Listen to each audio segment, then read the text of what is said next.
getting to the basket at will and just seemingly taking advantage of a D that was reluctant to get in his way.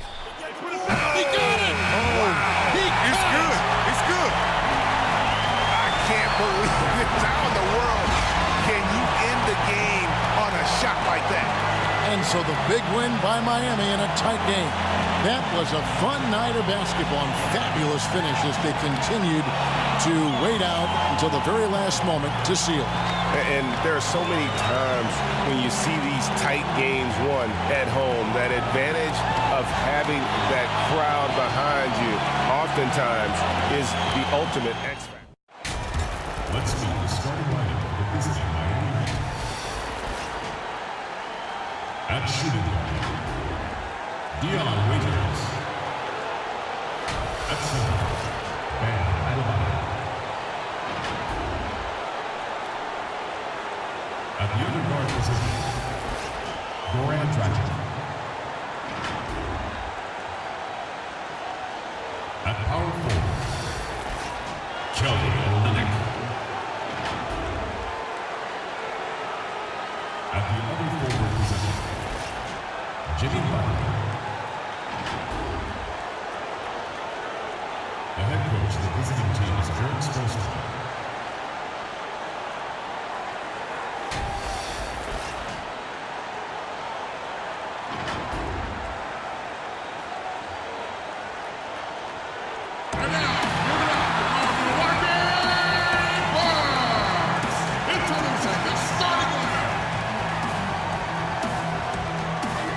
Shooting guard position, standing 6'5", number 9, Wesley Matthews.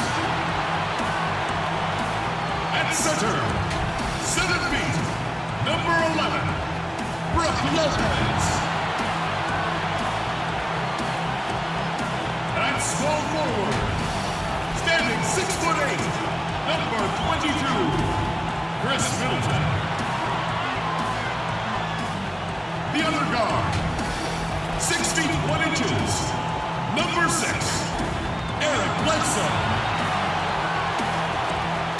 The 6'4" from Greece, number 34, Giannis Antetokounmpo.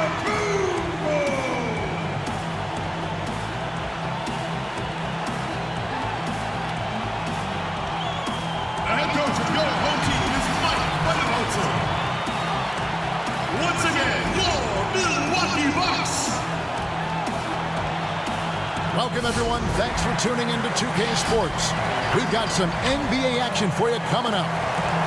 We'll watch the Miami Heat in this one as they go up against the Milwaukee Bucks here at their new home, Fiserv Forum. This is Kevin Harlan with Clark Kellogg and Greg Anthony. And giving us the rundown from the sideline, David Aldridge. DA, it's all yours. Well, almost all of the Greek Freak's points come in the paint. Giannis said, I can already do a lot of damage, basically without a jump shot. Just driving, making plays, and free throws. When that jump shot comes, it's going to be a problem for a lot of players in this league. Kevin? You're right, DA. It'll be scary. Thanks. And here's the upcoming schedule for the Heat. On Sunday, they'll be playing the Timberwolves in Minnesota. And then on Tuesday, the Atlanta Hawks coming to town. That will tip off a homestand for them. So the opening lineup for the Heat, Butler and Olynyk, the forward duo. Dragic and Waiters, they're the backcourt. And it's Adebayo in at the 5. Yes, sir, Team Swish. What is going on? It's the boy Nick Swish bringing you guys my actual NBA debut. Because as you guys know, they don't play you in the first game. They have you watch a teammate hit a game winner or something crazy like that. But you see me going straight to the basket, being aggressive early. I got to get my first points in the NBA at the free throw line, which, I mean, hey, points is points. It's fine with me. So I'm getting my first 2 points on the board for my NBA career at the free throw line. And at this point in the game, I'm in the fourth quarter. We down by 17 points. It's looking pretty ugly, but your boy's out on the fast break for his first NBA field goal. A two-hand slam. Beautiful play by your boy, playing that defense, turning it into offense. Y'all already know what time it is. I got to do my thing out here. So I came into this game and I'm like, okay, we down by almost 20 points, and you know, it looks like it's going to be curtains for us. It looks like it's going to be wraps. But I wasn't having that. You know, I wanted to do anything I could to prove to my coaches and my teammates why I should be here. So I'm out here playing my heart out, man. I'm trying to make this comeback possible. It's a 7-point game with 5 minutes to go. And just like that, I came in and made a difference instantly. I have 12 points by this point already, and I have, you know, a little over 4.5 minutes to make a difference. Trying to get this bucket to go. No good, but my man James Johnson is there for the and one bucket. We only down by 5 points, and after this free throw, James Johnson did end up making the free throw. He cut it down to 4 for us. Man, honestly, I think when it came to this point, I was like, okay, we actually, you know, we can win this game. But this man here, George Hill, let me tell y'all something, man. When I was recording this game, I wanted to start it over. Like, George Hill was getting every single foul call. Like, if he went to the basket and it was the slightest bit of contact, even if he initiated the contact, he was going to the free throw line. He was shooting them free throws. And I cut a lot of that out because nobody wants to watch a free throw fest because, I mean, it's George Hill. Like, even if it was me, I wouldn't even show my own free throws if I was shooting that many in a row. Like, if I'm generating a bunch of points off free throws, I'm not going to keep showing that to y'all. Don't nobody want to see that. So, we down by 6. We got 3.5 minutes to go. And I'm still trying my best. I'm trying to win this game. I get my shot punched. I get the offensive rebound, put it back up. We only down by 4. And that lead went from 4 to 8, like 0 to 100 real quick. And I ended up getting a bank shot to go. So it's a 6-point game. We still got a little bit of life. We got 2.5 minutes. I'm like, okay, we could do something if we get a couple stops. That's stop number 1. I'm going straight to the basket, getting the tough layup to go.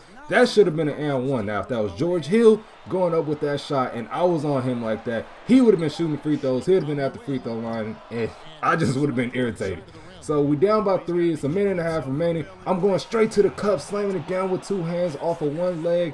I like the little dunk packages they got this year. Some of them are similar to, you know, the past few 2Ks. Some of them are newer. You guys are going to see that eventually in my upcoming videos. But I do like the way I built my player this year and the dunk package that I do get to have.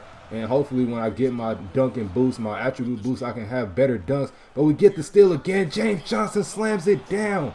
We have the lead. Y'all saw when we came into this game, we was down by 19 points. It was 73 to 92, bro. And it's a minute 15 left, and we're up by 1. I don't know how I pulled this comeback off with this second group, but damn it, we did it. Like, we're right here. We just got to close out this game strong. We got to win. And we're trying to play our best defense. We're trying to play that heat culture defense. You already know what time it is. I'm getting a deflection, but I couldn't get the steal, and I was so frustrated playing this game when I didn't get that. I'm like, bro, if I got that steal, I could have ran. I could have scored. We could have been up by 3, had the momentum on our side, and just, it didn't work out that way. So we got 5 seconds to play defense, and George Hill has the ball. We double team him. This man, Robin Lopez, hits the baseline jumper. Now I'm like, okay, bro, Robin Lopez, he can hit jump shots. I'm not knocking that. You know, he is an NBA player, and he has expanded his range a little bit. He hits the jumper to put them up by 1. Then he comes down and makes the block, and then Sterling Brown comes down and puts them up by 3. And I'm like, bro, we're losing to people that aren't even the Bucks' best players. Like, these are the secondary players. I'm going up straight to the basket. I'm not getting the foul calls like George Hill was getting. But, hey, I'm going to just take my bucket and I'm going to go. I'm going to come down and play defense. I'm still trying to win this ball game. We got 28 seconds to get another stop and try to figure something out. You know, at this point in the game, I felt like everything that we tried to do right, it just wasn't going for us. So, Robin Lopez pump fake, which low-key was a travel. And this man hits a turnaround hook shot like he's prime Shaq or Kareem Abdul-Jabbar, whoever the hell he thinks he is. And he gets the bucket to go. That puts them up by 3. And when he made that, I'm like, Robin Lopez, bro, like, really? So we got 5 seconds to inbound this ball, and I realized this play is for me. Getting the bucket to go, tying the game up with 12 seconds remaining. I don't know what made, you know, Coach Spoelstra run a play for me of all people, because that was my first 3 of the game that I made. So I guess he figured, you know, he seen me hit a couple shots in practice, you know what I'm saying? He trusted in your boy to knock down that shot, and I delivered. So it's 10 seconds left, man. We trying to play defense. We trying to lock up, preventing them from getting the bucket. And George Hill fakes me out, goes up with the floater, but he misses. Myers Leonard throws it to me. and I missed the half-court game winner. We didn't have any timeouts left, man. And at that point, y'all know how 2K does every single year when you're not in the starting lineup yet. I'm pretty sure you guys can guess what happened next. Overtime begins. Now, keep in mind, I had 27 points in the fourth quarter alone. I don't step on the court in overtime until my teammate fouls out of the game and we're already down by 5. What was the point? Like, I led us back. I almost had us with a victory, man. Like, I was right there. I was so close to winning this game for my team. And I got subbed in late, and it was pretty much wrapped by then. It was curtains, but make sure y'all leave a like and subscribe to your boy. I'm going to catch you on the next one. I promise I'll be in the game at the end of the game if we need me. But I'm out, man. Peace.